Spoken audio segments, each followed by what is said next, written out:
성경 토파보기 이정도 목사의 이 정도는 잡고 가자.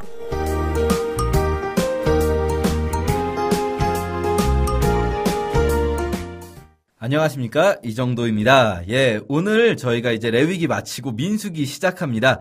오늘은 민수기 1장부터 4장까지 민수기 앞부분에 이제 숫자 세는 것들 함께 읽어보려고 해요. 숫자 세는 것들, 말 그대로 민수기는 백성의 숫자 해서 넘버스라고 하거든요. 영어로는 백성의 수를 센, 이 계수한 것을 기록해 놓은 것이다 라고 이제 생각하면 가장 기본적인 민수기 이해가 될 텐데요. 사실은 이게 이제 좀 오해가 있습니다. 많은 분들이 이제 제목을 아니까 민수기는 백성의 숫자구나 여기까지는 아시는데, 그럼 민수기는 전부 백성 숫자 센 것만 나오는가? 그 굉장한 오해입니다. 사실 민수기 앞부분에 이제 백성 숫자 세는 게 나오는 거고요. 민수기가 바로 우리가 흔히 알고 있는 이제 광야 생활을 마치고 가나안으로 들어가는 그 부분의 스토리입니다. 광야 생활이 어디 나오는가? 민수기에 나오는 거죠. 많은 분들이 이스라엘이 가나안 들어가기 전에 광야 생활한 게 출애굽기에 나올 거라는 오해가 있을 수 있는데요. 출애굽기는 애굽에서 출발해서 이제 2달째 시내산에 도착하고 시내산에서 한 거의 1년 가까이 머무르는 그 시간까지가 이제 출애굽기이고요. 그 시내산에서 머무르는 동안 받은 율법이 레위기에 있었고, 민수기는 이제 시내산에서의 생활을 마치고 새롭게 진군을 하려고 하는, 새롭게 광야로 나아가는 거죠. 그러면 이제 민수기는 크게 이제 세 부분 정도로 나눠서 생각할 수가 있겠어요. 뭐냐면 첫 번째는 시내산에서 출발 준비하는 것. 이 출발 준비 과정 속에 바로 백성의 숫자를 계수하는 게 이제 나오는 거죠. 시내산에서 출발을 준비하는 것이 있고요. 그리고 시내산에서 출발해서 가나안으로 들어가면 되는데, 이 부분이 또 둘로 나눠지게 되겠죠. 왜냐하면 시내산에서 출발해서 가나안에 잘 들어갈 뻔하였으나 잘 들어가지 못하고 가데스바네아에서 정탐꾼들을 보냈는데, 이 정탐꾼과 관련된 사건으로 인해서 뭐 많이들 아시죠? 이제 10명의 정탐꾼이 믿음 없는 이 정탐을 하는 바람에 거기서 이제 꼬이는 거죠. 원래는 바로 가나안 들어가면 되는 건데 그러니까 광야에서 뺑뺑뺑 도는 시간을 보내게 되고요.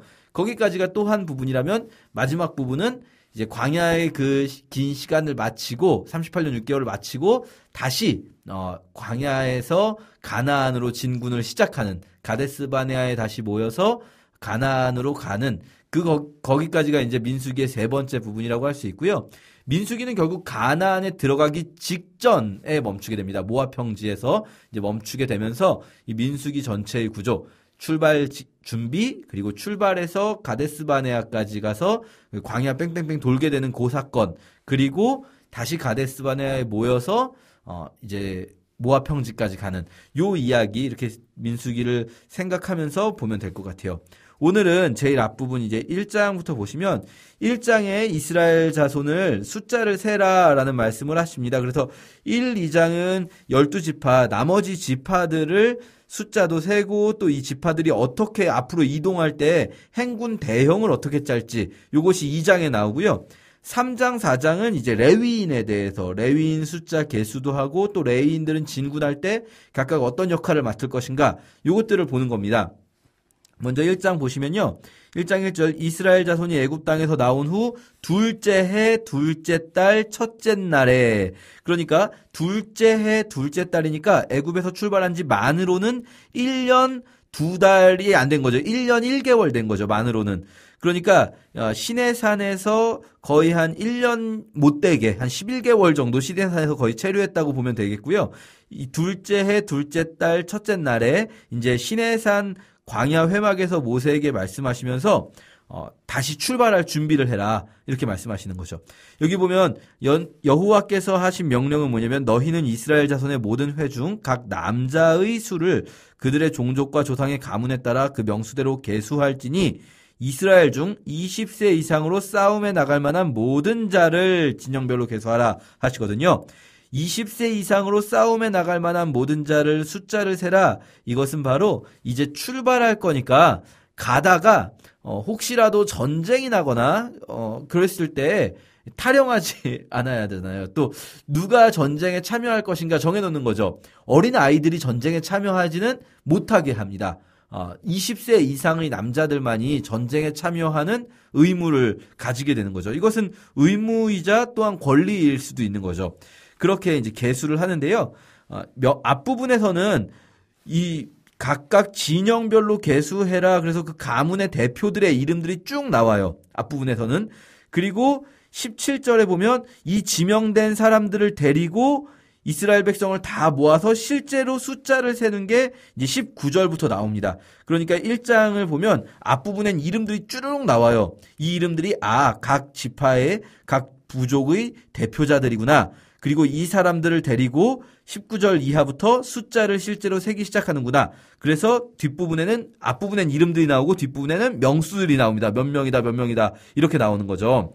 그래서 전체를 세보면 20세 이상 남성이 60만 3,550명. 이 사람들이 바로 전쟁에 참여할 수 있는 사람들이다. 이제 이 사람들을 데리고 가나안 정복을 나갈 것이다. 라고 볼 수 있겠고요. 60만 3,550명 중에 레위인은 제외되어 있습니다. 왜냐하면 레위 지파는 전쟁에 참전하지 않는데요.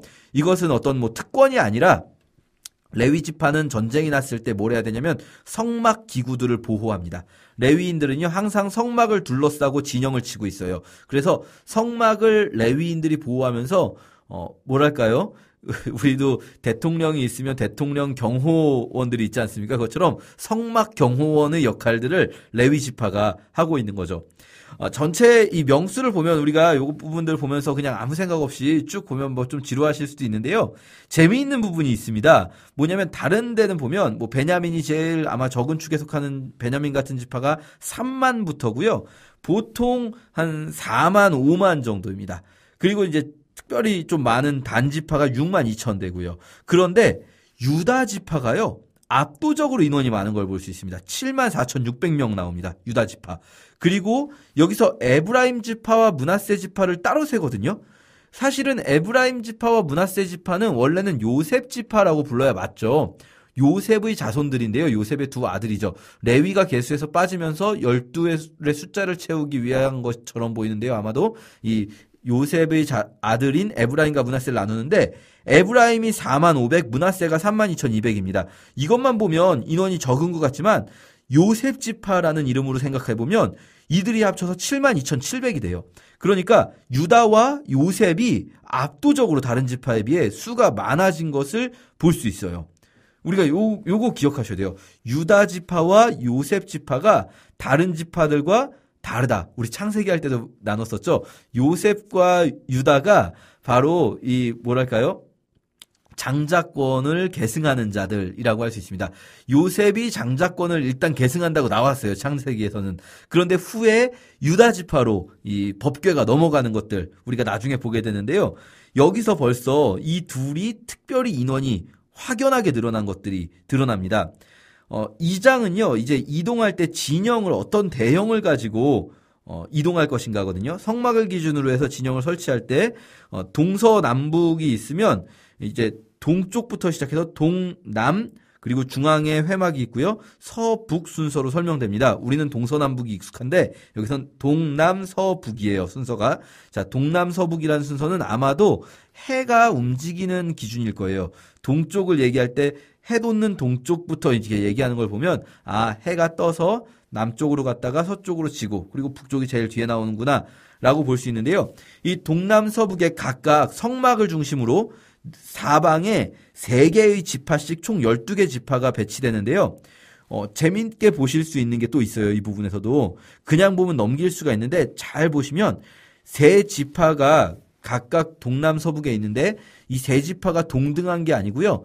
동남서북 이 내면에 각각 한 지파의 진영이 대표적인 이 말하자면은 군기를 세우는 지파들이 있습니다. 동쪽은 유다의 군기가 대표고요. 남쪽에 르우벤, 그리고 서쪽에는 에브라임, 북쪽에는 단의 군기가 대표예요. 그래서 이 동쪽에 유다, 이사갈, 스불론이 있고요. 남쪽에 르우벤, 시므온, 갓이 있는데 그중에 르우벤의 군기가 대표, 서쪽에 에브라임, 므낫세, 베냐민이 있는데 에브라임이 대표, 북쪽에 단, 아셀, 납달리가 있는데 단이 대표가 되는 거죠.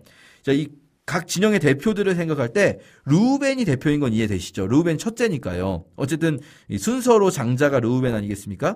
그런데 르우벤보다 오히려 제일 먼저 있는 동쪽이요. 그냥 단순히 해가 돋기 때문에 중요한 게 아니라 성막의 입구도 동쪽으로 향해 있고요. 동쪽이 정면이라고 생각하시면 돼요. 예루살렘의 성전도요. 나중에 동문이 있고요. 동문을 통해서 메시아가 온다라고 이스라엘 사람들은 지금도 믿고 있습니다. 자, 그 동쪽에 누가 자리 잡고 있냐면 유다가 자리 잡고 있어요. 그리고 동쪽과 짝을 이루는 서쪽에 에브라임이 자리 잡고 있어요. 이 유다와 에브라임 이 두 지파가 여기서부터 다른 지파들보다 뭔가 좀 더 앞서 나가는 모습을 보여준다라고 할 수 있습니다. 이 에브라임이 있는 서쪽은요. 에브라임, 므낫세, 베냐민인데 사실 수가 다른 사면에 비해서 적거든요. 그런데도 이 에브라임, 므낫세, 베냐민을 한 묶음으로 묶어놓고 있습니다. 라헬의 자손들이죠. 요것들도 우리가 앞으로 이제 구약의 역사를 이해하는데 에브라임, 므낫세, 베냐민은 한 묶음으로 자주 등장하는구나. 요렇게 기억만 해두시면 이제 그때 이야기를 이해하시는데 좋을 것 같습니다. 이렇게 유다와 에브라임이 있고요. 그리고 남쪽에 르우벤, 북쪽에 이제 단지파가 있는데 단지파는 아마도 인원이 많기 때문일 거예요. 유다가 7만, 그리고 에브라임, 므낫세 합쳐서 요셉 지파가 7만 말씀드렸는데 그 다음으로 많은 게 이제 단지파가 6만이거든요. 그런데 단지파에도 또 재밌는 게 있어요. 단지파는 요거는 그냥 기억만 해두시면 나중에 우리 이야기를 또 나눌 수 있을 텐데 계시록에서 12지파가 나오거든요. 그때 보면 단지파가 아예 이름이 없어져 있습니다. 이건 굉장히 특이하죠. 왜 계시록은 단지파 이름을 지웠을까? 이 단지파는 어떤 문제가 있을까? 요것들 사사기 할 때 좀 이야기를 해보도록 하고요. 예, 민수기 2장에서 이렇게 진영을 짜서 이동하는 것, 각각이 진을 치기도 하고 행진하기도 할 때 요런 모양으로 갔다. 우리가 이것을 그냥 훅 넘겨보지 마시고 자세히 읽으면서 그림을 한번 그려보셔도 좋고요. 한 번씩은 머리에 넣으시면 우리가 앞으로 성경을 읽는데 이 지파들의 이름들 이런 것들 기억해 두시면 좋습니다. 민수기 3장으로 넘어가면 이번에는 앞에서는 세지 않았던 레위인을 계수하는데요. 레위인의 수를 먼저 세고 그 다음에 레위인 아닌 다른 모든 지파에서 마다들의 수를 세서요. 레위인 한 사람이 각각의 마다들, 그러니까 한 가족을 맡는 그런 개념으로 되어 있습니다. 그래서 173명은 수가 안 맞아서 따로 속전을 바치게 되는데요. 이 마다들 한 사람당 레위인 한 사람으로 한다. 마다들이 가족을 대표한다고 한다면요. 레위인 한 사람이 한 가족씩을 맡는 개념이라고 할 수 있어요. 그렇게 레위인 한 사람은 자신을 위해서 사는 자들이 아니라 나는 이스라엘 한 지파의 한 가족을 영적으로 책임지는 자들이구나라고 이제 생각할 수 있게 되는 거죠. 이런 인원 개수만 봐도요. 여기서 우리가 생각할 수 있는 것은요. 이 레위인은 목회자를 의미한다고 보기 어렵습니다. 신약적으로는 이 레위인은 우리 모든 성도들을 의미한다고 볼 수 있어요. 우리 모든 성도들은요. 나머지 모든 사람들에 대해서 책임감이 있다라는 생각. 나는 다른 누군가에 대해서 또 믿지 않는 누군가에 대해서 책임을 가지고 있다. 내가 이 시대의 레위인이다. 이런 생각했으면 좋겠어요. 그리고 이제 4장에서는요. 레위인들도 또 이동하잖아요. 그러니까 1장, 2장이 나머지 지파들 숫자 세고 그리고 이동할 때 어떻게 이동하는지 설명해 줬다면 3장, 4장은 레위인의 숫자를 세고 레위인 이동할 때 어떻게 이동하는지 하는데요. 레위인은 이동할 때 이제 중요한 게 성막을 분해해가지고 가져가는 거겠죠. 레위인에서요. 레위 자손 중에서 이 세 자손은 특별히 기억하셔야 돼요.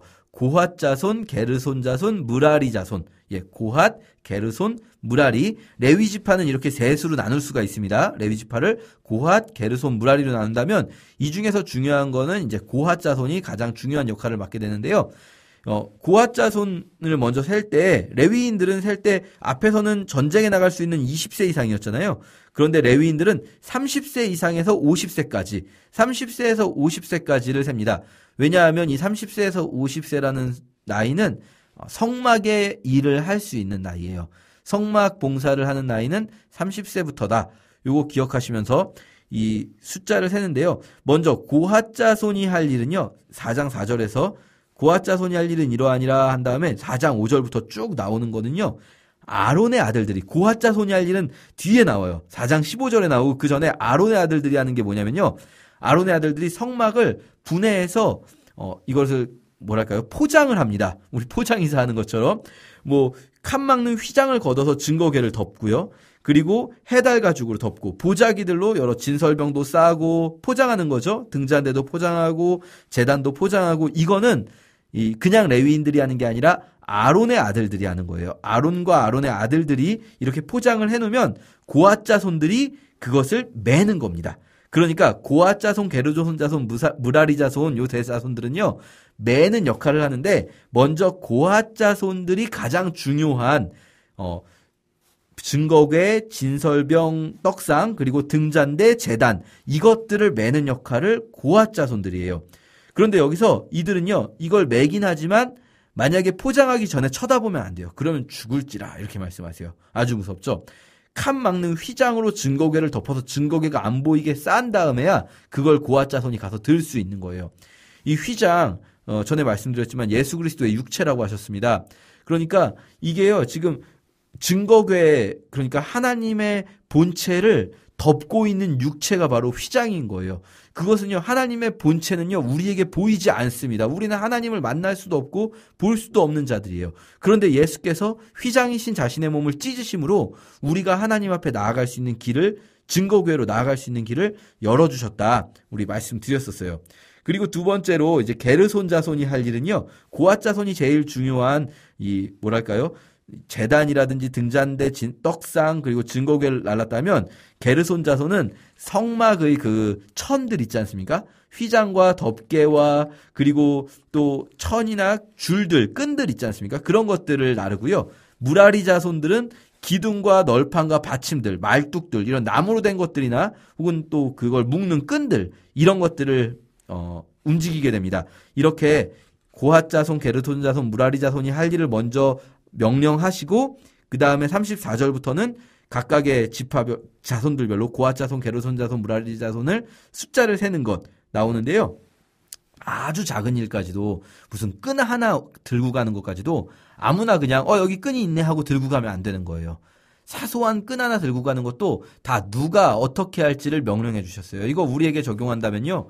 우리가 정말 먼저 교회 공동체 안에서 이 성막이라는 거 교회 공동체라고 하지 않습니까? 교회 공동체 안에서 정말 작은 일, 뭐 아주 사소한 것, 화장실에 휴지를 끼우는 것 하나 이런 것도요. 하나님은요 굉장히 중요하게 보신다. 우리가 하는 그 작은 일들도 하나님은 귀하게 여기신다는 것. 그러면 우리도 어떻게 하겠습니까? 우리도 귀하게 여겨야 하는 거죠. 이 직분을 맡음에 감사하며 귀하게 여기며 일해야겠다 생각되고요. 또한 꼭 교회 안에서뿐 아니라 우리의 일상이 또한 우리가 성전이 되어진다면 우리의 일상 속에서 있는 아주 작은 일 하나하나를 할 때에도 하나님과 동행함을 경험하면서 우리가 해나갔으면 좋겠습니다. 감사합니다.